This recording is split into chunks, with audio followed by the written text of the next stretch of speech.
Est-ce que vous êtes au clair avec vos objectifs ? Est-ce que vous avez une relation saine avec vos objectifs qui vous pousse à aller de l'avant ? C'est toute la puissance de nos objectifs, c'est qu'ils ont le pouvoir de donner une direction à notre business et à notre vie de façon générale. Ils ont le pouvoir de nous soutenir, de nous aider à passer à l'action et de nous aider à servir en tant qu'entrepreneuse. Ce qui est important, c'est d'être au clair avec vos objectifs. C'est de décider quels sont les objectifs que je vais maintenir maintenant plus que jamais, qui m'aideront à avancer avec le courage et l'engagement dont j'ai besoin pour passer à l'action et créer de vrais résultats dans mon business. Restez bien à l'écoute pour découvrir dans cet épisode les stratégies que je vais vous partager sur la façon dont vous pouvez clarifier vos objectifs et les utiliser pour reprendre le pouvoir sur votre business et ramener de la légèreté et du fun dans votre quotidien.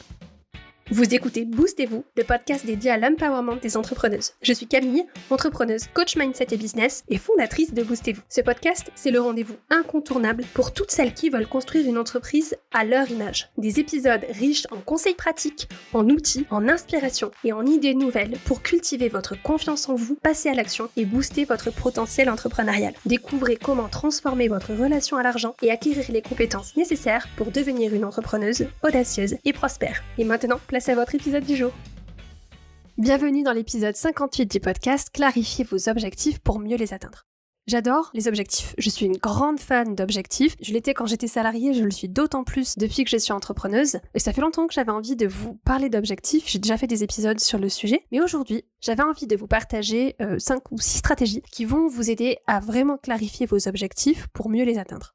J'aime tellement la fixation d'objectifs qu'en plus de cet épisode de podcast, je vous propose un atelier pour booster votre fin d'année. Pour vous aider à fixer vos objectifs de la fin d'année, on se retrouve le 30 septembre à 14h pour l'atelier Reset d'automne. Réinitialiser ton mindset et tes objectifs pour booster ta fin d'année. Au programme, je vous partagerai 3 étapes simples pour vous réaligner et vous remotiver dans la poursuite de vos objectifs, mais aussi des questions de coaching pour vous aider à retrouver la motivation et aborder la fin d'année avec un mindset de feu. Je prendrai également le temps de vous coacher en direct si vous avez des questions, des blocages sur la fixation de vos objectifs. Vous pouvez me rejoindre en live gratuitement le lundi 30 septembre à 14h pour profiter de cette opportunité de recharger vos batteries et votre motivation pour votre fin d'année. Le lien d'inscription est disponible en description de cet épisode de podcast et sur mon site internet camillegodin.fr. Ce que j'ai pu constater en près de 5 ans d'entrepreneuriat et avec toutes les clientes que j'ai accompagnées, c'est qu'à ce moment précis de l'année, on arrive dans la dernière ligne droite de l'année, ou le moment où sort cet épisode, on est fin septembre, et donc il reste quelques mois avant de boucler l'année. Et les comportements à ce stade de l'année, il y a 2 types de comportements que j'ai pu identifier. C'est est-ce que je vais y aller à fond ? Est-ce que je vais m'engager envers mes objectifs pour les atteindre d'ici la fin de l'année et je vais faire preuve de courage pour passer à l'action et atteindre mes objectifs ? Ou au contraire, est-ce que je vais renoncer ? Est-ce que je vais revoir mes objectifs à la baisse ? Et est-ce que je vais renoncer à mon pouvoir sur ma vie, sur mon business ? Quand on commence à changer nos objectifs, quand on commence à les réarranger, ce qui se passe la plupart du temps, quand on les revoit à la baisse, on rentre dans une espèce de spirale descendante. Et je trouve que c'est une approche qui est particulièrement désempowerante, désempuissante. Alors il n'y a pas vraiment de mot en français pour exprimer ce mot de disempowerment. Et c'est cette idée-là. Ce que je vais vous partager aujourd'hui, ça va vous être particulièrement utile si vous êtes dans cette vibe de revoir vos objectifs à la baisse, alors que ce soit en fin d'année ou à n'importe quel autre moment de l'année d'ailleurs. Et je vais vous partager mes stratégies qui vont vous aider à clarifier vos objectifs et vous donner l'énergie pour aller les chercher, pour aller les atteindre, quel que soit le moment de l'année et quel que soit le stade où vous en êtes dans l'avancée de vos objectifs. La première de ces stratégies, je vais mettre un peu les pieds dans le plat, mais ça va être d'avoir des objectifs, de se fixer des objectifs. En tant qu'entrepreneur, c'est fondamental d'avoir des objectifs dans notre business. Alors c'est particulièrement vrai pour moi en tant que coach parce que en fait c'est mon métier d'aider les gens à se fixer et à atteindre leurs objectifs et à utiliser ces objectifs comme moteur pour se responsabiliser, pour avancer de manière puissante dans leur business et d'atteindre leurs objectifs, de changer leur identité dans tout ce processus. Que vous soyez coach ou pas, quand on est entrepreneur, on a besoin d'objectifs clairs pour pouvoir avancer. Et le seul objectif qui est absolument indispensable dans votre business, c'est un objectif financier. Ça peut être un objectif de chiffre d'affaires, de revenus, de profit, de marge. D'ailleurs, ce que je vous conseille, c'est d'avoir fixé ces 3 objectifs clairement. Mais c'est important d'avoir des objectifs financiers qui sont clairs, qui sont précis, qui sont mesurables. Et ça va vous aider à avancer. Ça va vous aider à résister à cette tentation d'abandonner ou de revoir vos objectifs à la baisse. Au minimum, on se fixe un objectif financier, un objectif de chiffre d'affaires, un objectif de revenu, un objectif de profit, peu importe. Mais en tout cas, dans notre tête, on a un objectif financier qui est clair. Et si vous vous fixez un objectif annuel, cet objectif ne va pas changer pendant les 12 mois de l'année. Mon objectif de revenu pour l'année 2024, il n'a pas changé entre le mois de janvier et le mois de septembre, et il ne changera pas entre le mois de septembre et le mois de décembre. Alors, si vous n'êtes pas à l'aise avec l'idée de vous fixer des objectifs en termes financiers, déjà, je vous invite à aller interroger ce malaise. Pourquoi est-ce que vous n'êtes pas à l'aise? Qu'est-ce qui vous dérange? Mais si ça vient toucher des choses trop profondes, il y a une autre alternative. Ça peut être de vous fixer des objectifs sur d'autres domaines importants de votre entreprise. Par exemple, vous pouvez fixer des objectifs en termes de croissance de votre audience, que taille de votre liste mail, taille de personnes qui vous suivent sur les réseaux sociaux. Alors personnellement, je suis un petit peu plus réticente sur ces objectifs en termes de croissance d'audience parce que on parle souvent de vanity metrics, c'est que ce sont pas des chiffres qui sont si significatifs que ça pour le succès de votre business. Parce qu'on peut avoir de très grosses audiences et ne pas faire de chiffre d'affaires. On peut avoir de très grosses audiences et ne pas vendre, ne pas avoir de l'argent qui rentre dans notre business. Donc si vraiment vous êtes très mal à l'aise avec les objectifs financiers, vous pouvez choisir un autre type d'objectif, même si mon conseil ce serait quand même de choisir un objectif financier qui soit lié à votre chiffre d'affaires, qui soit lié à l'argent qui va rentrer dans votre business. On est d'accord que l'entrepreneuriat, ça se limite pas à un chiffre d'affaires. Et l'idée, c'est pas de courir après l'argent, d'aller chasser le chiffre d'affaires. L'idée, c'est d'avoir plutôt un chiffre en tête, un montant qui nous motive, qui nous drive, qui nous pousse à passer à l'action. Ça peut être un objectif de chiffre d'affaires, ça peut être en alternative un objectif en termes de croissance d'audience, ça peut être les deux.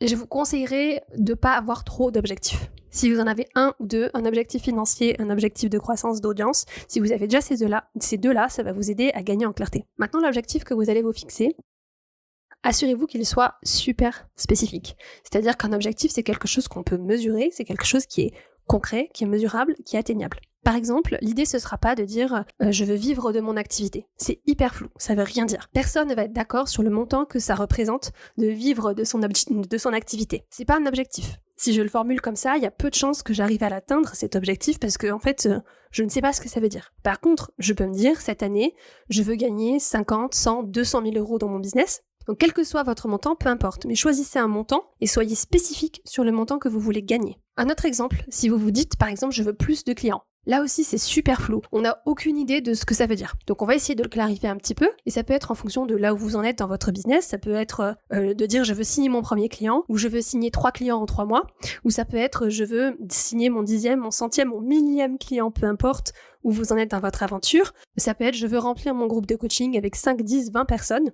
Mais l'idée, c'est que l'objectif soit spécifique et mesurable. Un autre exemple, si vous vous fixez un objectif en termes de croissance d'audience, on ne veut pas juste formuler l'objectif en disant « je veux faire grossir mon audience » ou « je veux gagner en visibilité » parce que ça veut rien dire. On va essayer d'être plus spécifique en disant « je veux tant de personnes dans ma liste mail, je veux tant de personnes qui me suivent sur les réseaux sociaux, je veux tant de followers sur ma chaîne YouTube » par exemple. Donc on se fixe un objectif clair, précis, mesurable, chiffrable. On n'a pas besoin de passer 1000 ans à fixer notre objectif. Cet objectif, il n'a pas besoin d'être parfait. Mais il vaut mieux choisir un objectif au pif que pas avoir d'objectif du tout. La deuxième étape, la deuxième stratégie pour être plus au clair avec vos objectifs, ça va être de se connecter avec la signification derrière votre objectif. C'est-à-dire qu'il faut que cet objectif, il ait du sens pour vous. Il ait sincèrement du sens pour vous. Si vous avez choisi un objectif au départ, vous avez une raison derrière cet objectif. Donc vous pouvez faire ce petit examen de conscience, de regarder quel est le pourquoi derrière cet objectif. Pourquoi est-ce que je me suis fixé cet objectif-là? Et essayez d'être honnête. Est-ce que cet objectif, il est vraiment important pour moi? Est-ce que c'est un objectif qui a du sens pour moi? Ou est-ce que c'est un objectif que je me suis fixé parce que j'ai cette espèce de pression que c'est comme ça que ça doit être? C'est comme ça qu'il faut faire. Par exemple, j'ai une cliente qui s'était fixé un objectif de faire 100 000 euros de chiffre d'affaires annuel. Quand on a discuté ensemble de cet objectif, elle s'est rendue compte que c'était un objectif qui vibrait pas du tout pour elle. Elle avait aucune connexion avec cet objectif-là. C'était une espèce d'injonction entrepreneuriale. Un objectif qu'elle s'était fixé parce que ça lui semblait être la prochaine étape dans son aventure entrepreneuriale, d'après ce qu'elle voyait sur les réseaux sociaux, ce qu'elle voyait chez les autres entrepreneurs. Donc, votre objectif financier, c'est l'épicentre du pourquoi de votre business. Par exemple, si je vous partage le pourquoi de mes objectifs en termes de chiffre d'affaires dans mon business, c'est de pouvoir assurer le bien-être de ma famille et le confort financier de ma famille. Et ce qui se passe quand on a vraiment le sens de notre objectif, c'est qu'on va pouvoir se connecter avec le pourquoi profond, sincère de notre objectif. Et ça va venir alimenter ce sentiment d'importance dont on a besoin pour apprécier notre objectif et pour rester engagé envers notre objectif, peu importe les obstacles et les défis qu'on va avoir à relever sur le chemin. Donc c'était notre deuxième stratégie, identifier notre pourquoi. Identifier notre raison claire derrière notre objectif, l'intentionnel intentionnaliser le sens que cet objectif a pour nous et que cet objectif, il ait une résonance profonde en nous, qu'il vibre en nous, qu'il nous fasse vibrer. Donc cette étape de connexion avec notre objectif, elle est hyper importante. Et elle va venir soutenir notre troisième stratégie qui va être le fait de s'engager. Quand on s'engage, c'est l'énergie qu'on va mettre dans notre objectif. C'est j'y vais à 100%, j'y vais all-in, je vais le faire, je vais y arriver. Cette étape, c'est vraiment fixer l'intention et d'avoir cet engagement que notre objectif,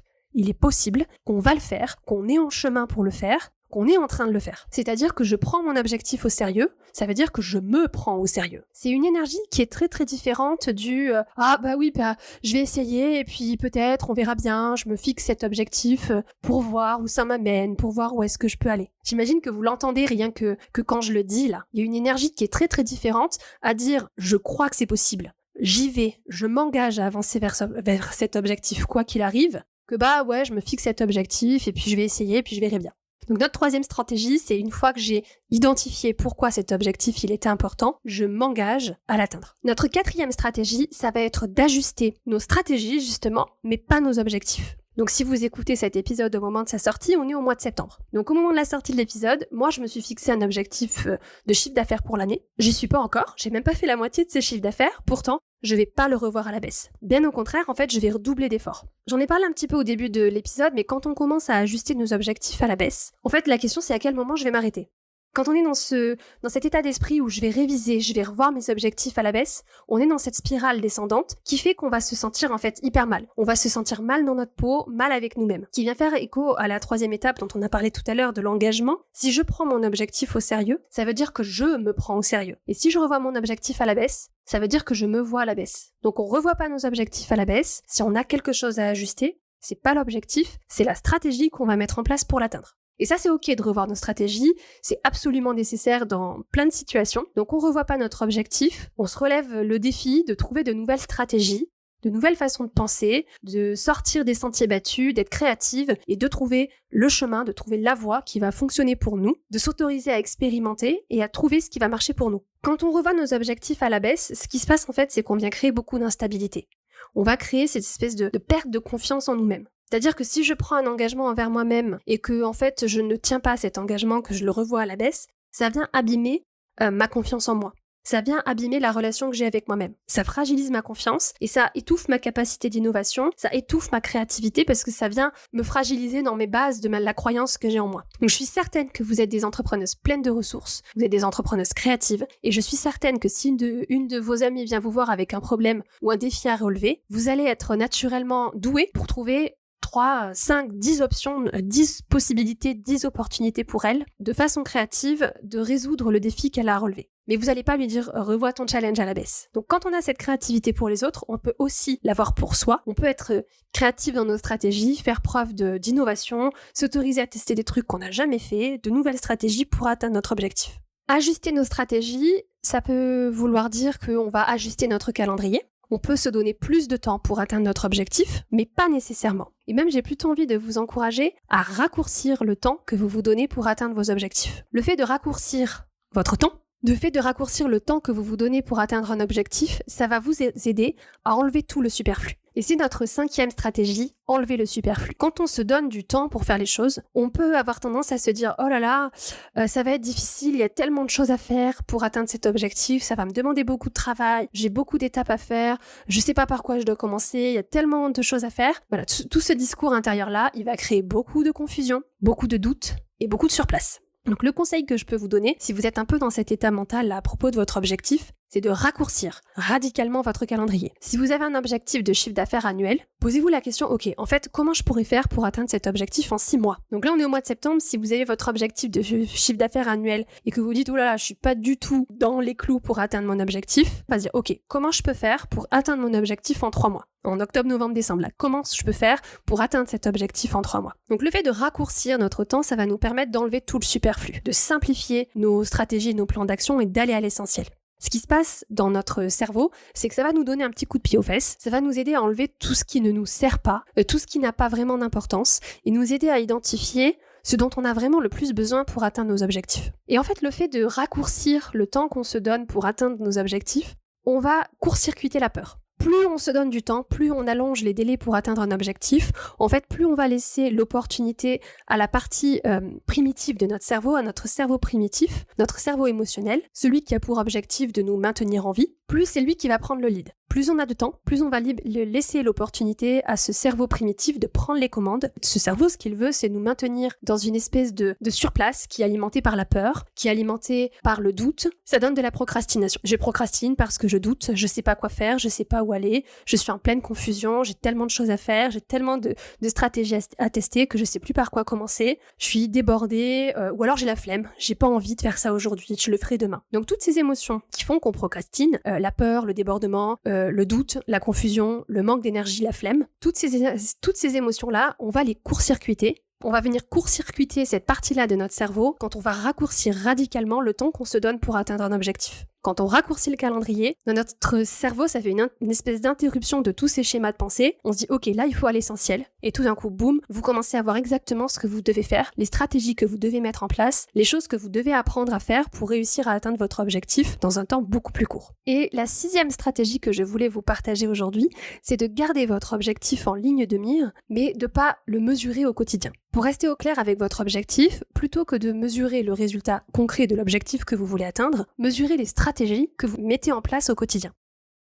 Par exemple, si vous voulez atteindre un certain niveau de chiffre d'affaires, plutôt qu'au quotidien mesurer votre chiffre d'affaires, ce que je vous invite à faire, c'est mesurer votre stratégie. C'est-à-dire que si vous voulez un certain nombre de clients, par exemple, la chose qu'on va mesurer, c'est le nombre d'offres qu'on fait par chaque jour, chaque semaine. Ça fait depuis quelque temps que je teste cette technique et je la trouve extrêmement efficace. Je travaille avec un petit calendrier sous les yeux. Et là, au moment où j'enregistre cet épisode, j'ai mon mois de septembre qui est là, juste à côté de moi, sous les yeux. Et tous les jours, je fais une offre. Et chaque jour où je fais une offre, je mets une petite croix sur mon calendrier. Et je vous assure que de voir aligner toutes ces croix, c'est ultra motivant. Donc je mesure la stratégie. C'est-à-dire que ma stratégie pour atteindre un certain niveau de chiffre d'affaires, la stratégie que moi j'ai choisie, c'est de faire des offres tous les jours. Et je peux mesurer ma stratégie et je peux mesurer si j'ai des ajustements à faire dans ma stratégie. Ok, donc notre objectif, c'est notre ligne de mire. C'est notre point à l'horizon. Et pour terminer cet épisode de podcast, j'ai vraiment envie de vous inviter à interroger la relation que vous avez avec vos objectifs. Si vous n'avez pas envie de vous fixer des objectifs et que c'est une étape sur laquelle vous rechignez, je vous invite vraiment à examiner pourquoi c'est le cas. Est-ce que vous avez peur de vous engager parce que vous avez peur d'échouer ? En général, c'est la raison que j'entends le plus souvent chez mes clientes et les entrepreneuses avec qui j'échange. La plupart du temps, elles veulent pas se fixer un objectif parce qu'elles pourraient ne pas atteindre leur objectif. Ce que j'ai envie de vous partager aujourd'hui, c'est que cette façon de penser, c'est une façon d'échouer par anticipation. C'est-à-dire que si je ne me fixe pas d'objectif, si j'ai peur de ne pas y arriver, je n'y arriverai pas parce que je ne me fixerai même pas d'objectif. C'est de la logique de base, c'est la loi de l'attraction de base. Et je vois vraiment beaucoup de femmes, beaucoup d'entrepreneuses hésiter à se fixer des objectifs parce qu'elles vont se dire « je sais pas comment faire, je sais pas comment atteindre mon objectif, je ne veux pas me fixer d'objectif parce que je sais pas comment l'atteindre ». Savoir comment trouver les ressources pour atteindre un objectif, ça peut pas se produire avant de se fixer un objectif. Ça se produit après. C'est une fois qu'on est engagé à atteindre un objectif, c'est une fois qu'on est dans l'action, dans l'expérimentation, qu'on peut commencer à trouver le comment. Et des fois, cette découverte, elle arrive dans les minutes, dans les heures, dans les jours qui suivent la prise de décision et l'engagement vers un objectif. Et je vous parlais d'engagement, c'est vraiment un engagement sincère, c'est de se dire c'est mon objectif de chiffre d'affaires, de revenus, je sais pas comment je vais l'atteindre, j'ai aucune idée des ressources dont je vais avoir besoin, j'ai peur, je suis terrifiée, mais peu importe. C'est ça qui rend la définition des objectifs énergisante et fun. C'est normal de pas savoir comment faire. C'est justement toute la beauté de la question, c'est que je ne peux pas savoir comment faire tant que j'ai pas commencé à essayer. Donc votre objectif, c'est votre ligne de mire, c'est votre point d'arrivée, c'est pas votre point de départ. Donc définissez votre ligne d'arrivée, ça va donner à votre cerveau l'énergie, l'élan, d'un point de vue énergétique et mécanique, ça va vous donner un point de focus. Définissez votre ligne d'arrivée et ensuite vous allez utiliser cette ligne d'arrivée pour vous inspirer, pour vous pousser en avant et le comment, il viendra après. Ok, et pour résumer sur nos 6 stratégies pour clarifier nos objectifs pour mieux les atteindre, la première, c'est d'avoir un objectif, pas 50, 1 ou 2 max, clair, précis, mesurable. La deuxième, ça va être de se connecter avec cet objectif, que cet objectif, il ait un vrai sens pour nous, qu'il y a un vrai pourquoi derrière. La troisième stratégie, ça va être de s'engager pleinement envers notre objectif. La quatrième étape, la quatrième stratégie, ce sera d'ajuster nos stratégies, mais pas nos objectifs. On peut se donner plus de temps, on peut se donner moins de temps, mais l'objectif, une fois qu'on se l'est fixé et qu'on s'est engagé envers lui, on le change pas. Si on raccourcit le temps, ça va nous emmener sur la cinquième stratégie qui va être d'enlever le superflu. On élimine tout ce qui sert à rien et tout ce qui nous fait douter, procrastiner et qui nous maintient dans le surplace. On va à l'essentiel en ce qui concerne nos objectifs. La sixième stratégie, ça va être de considérer que notre objectif, c'est notre ligne d'arrivée, c'est pas notre point de départ. Si j'ai peur et que je sais pas comment faire pour l'atteindre, c'est normal, c'est exactement pour ça que je me suis fixé un objectif. Voilà pour ce que je voulais vous partager aujourd'hui. Si vous avez besoin d'aide pour fixer vos objectifs de fin d'année, je vous donne rendez-vous le 30 septembre à 14h pour l'atelier Reset d'automne, l'atelier pour réinitialiser votre mindset et vos objectifs pour booster votre fin d'année. Au programme, vous aider à vous sentir plus motivé et positif que jamais pour atteindre vos objectifs 2024, peu importe où vous en êtes à ce stade, faire le point sur votre année et lâcher prise sur les erreurs ou les opportunités manquées. Décidez ou redécidez votre objectif et abordez la fin d'année avec une énergie renouvelée. Je vous partagerai 3 étapes simples pour se réaligner et se remotiver dans la poursuite de nos objectifs et des questions de coaching pour vous aider à retrouver la motivation et l'élan pour aborder votre fin d'année avec un mindset au top. Je prendrai aussi le temps de vous coacher en direct si vous avez des questions, des blocages, besoin d'aide, besoin d'un regard extérieur sur vos objectifs. Pour tout ça, je vous conseille de me rejoindre gratuitement en live le lundi 30 septembre à 14h pour profiter de cette opportunité de recharger vos batteries et votre motivation pour la fin d'année 2024. Le lien d'inscription est disponible dans la description de cet épisode de podcast ou sur mon site internet camillegaudin.fr. Voilà ce que je voulais vous partager aujourd'hui. On se retrouve très vite pour un prochain épisode. D'ici là, prenez bien soin de vous. Bisous! Merci d'avoir écouté l'épisode de Boostez-vous de cette semaine. Si vous avez aimé ce podcast, assurez-vous de vous abonner sur votre plateforme d'écoute préférée pour ne jamais manquer un épisode. J'apprécierais énormément si vous pouviez aussi laisser un avis 5 étoiles sur Apple Podcast ou sur Spotify. Vos avis sont précieux pour aider les femmes entrepreneuses comme vous à découvrir tous les conseils et les idées que je partage ici pour aider les entrepreneuses audacieuses à s'épanouir dans un business prospère. Si cet épisode vous a plu, n'hésitez pas à le partager à vos business friends ou sur Instagram où vous pouvez me taguer. Mon compte c'est boost.et.vous. C'est toujours un immense plaisir de voir vos partages et de pouvoir échanger avec vous. Merci à vous pour votre écoute, votre soutien et merci de faire partie du mouvement de l'empowerment féminin. À la semaine prochaine. Bisous!